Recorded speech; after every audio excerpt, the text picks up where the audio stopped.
Hello ladies and gentlemen, and welcome to another episode of Majin Starcraft. Today's episode is brought to you in part by Huck. Huck apparently, after losing last game, has decided to come back here on my channel and play another and see if this time he can actually offer us awesome play. His opponent will be GoSu, another high tier player, so we're gonna have a very interesting play because it is one of those games between a Protoss and a Terran. We'll see who actually manages to win. Will it be the turtling Terran, who can last out more than any other race, who can slowly push out across the map and dominate his opponent, or will it be the noble Protoss, who has Colossi and Immortals and will use their ability and their powers and their shields to simply win the battle and win the day? So far, the game has started pretty standard for both players. We have the scouting probe, no scouting SCV yet. I suppose this SCV should be going out to scout, but apparently it's gonna just start building the barracks, which is good. And it's already set the rally point here. What will this probe do? The probe decides to attack the building SCV. Automatically, this next SCV out is gonna attack the probe, so these drills are gonna just go through the shield. The drills are gonna penetrate the shield, gonna take this poor probe's cherry. That's right, I said it. Nice switch there by GoSu. It selected the building SCV and decided to send that one out, and selected a full health SCV to continue the build in case harass continues. And harass, I suppose, will continue, but this SCV is gonna protect the building one, and the poor probe is forced to run. It probably feels violated because now not only one but two SCVs have taken its shield down with that drill.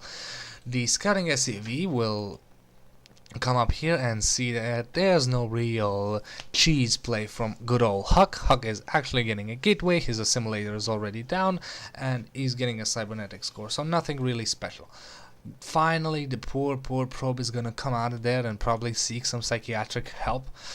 And after all that abuse from the Terran player, the orbital command is up, so Mule is also up. And if we look at the income, the Terran is going to go ahead in the mineral count, but since he doesn't have a refinery, Huck is in the advantage when it comes to gas. Sorry about that, my computer froze. I'm gonna have to edit that out. And the poor SCV, as we say, and the poor SCV is standing next to the Xel'Naga tower. As we all know, when it comes to lore, the Xel'Naga helped the Protoss, so I suppose getting close to your creator, to your so-called mother, would help after the traumatizing experience it lived at the hands of the SCVs. I suppose the twitching is also a sign of the stress it went through. So I guess it's decided to go for suicide. It can't live anymore. It cannot take the mental pressure of being destroyed by the Terran. So it's just going to move in here, try to scout, orange, and die, which it did. We have a command center coming up for GoSu. I suppose this command center is gonna secure his expansion, and which is phenomenal because he's going to be in the economical advantage. Huck is also getting his nexus up, but I think that by the time the orbital command on this one finishes and flies over there, the nexus will be done as well, so both expansions will be secured at the about same time. As income, we have a lot more minerals for GoSu, while we don't have that much gas. In production, we have a robotics facility, and we are getting warp gate technology as well.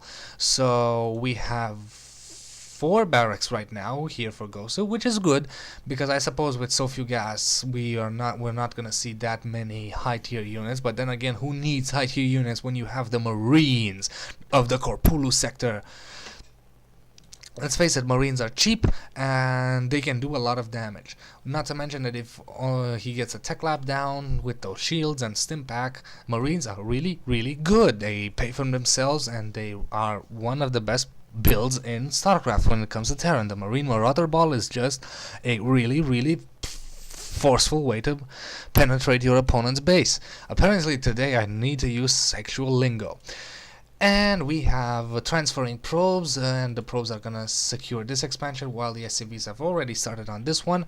So the income is favoring GoSu a lot, except for the gas. So we're gonna have a lot more Marines coming out, but I suppose there is enough gas to get some upgrades up. As I said, there is the stim pack, and we have Marauders, so we're not gonna have that many Marauders. But once that stim is done, those few Marauders are going to do a lot of damage. Huck is gonna bring an observer in here, so he's gonna see what's up. That's right, all of these barracks are pumping out units, and you're gonna have to fight them. And speaking of fighting, GoSu is finally moving out across the map. Let's see if Huck can hold this off. I suppose that force fields would be in order. Come on, what are you doing, Huck? Force field, do you have enough energy? You have enough energy. Force fields are being used, but really late. The army is not separated. A gigantic, and another stupid lag on my computer. The gigantic army is split, and now they're gonna shoot their way in here, and Huck is going to be forced to fall back. Now he does have enough stalkers to deal with this, but that was really bad play from Huck, because those force fields did not separate the army, but more so they just put it against the wall and forced them to just shoot the Protoss dead. Now these stalkers are gonna pick off any slacking Marines, but because of all these barracks, as you can see, GoSu has already amassed a very nice defensive force, and I don't think Huck can break it. I don't think that he should go in there, but will he at least pick off this one Marine? Oh, the poor Marine is trying to run away, and this one will make it. Let's see if this army is going to engage each other. Huck is not necessarily in a position to win. Nice, very nice. Let's look at that APM. 240 for Huck. Very nice APM, very nice attack, picking off Marines, just doing a lot of damage, as much damage as he can. Stim is finally being used, and now the stim is going to hurt a lot, because look, it's just moving in. Move, shoot, move, shoot. Very nice play by GoSu, and his APM is also just phenomenal. Ladies and gentlemen, that was an intense fight and intense play from both these players, and we'll see how this actually plays out later in the game. Let's look at our units lost tab. We have fairly even, only 300 minerals difference between the two, but we'll see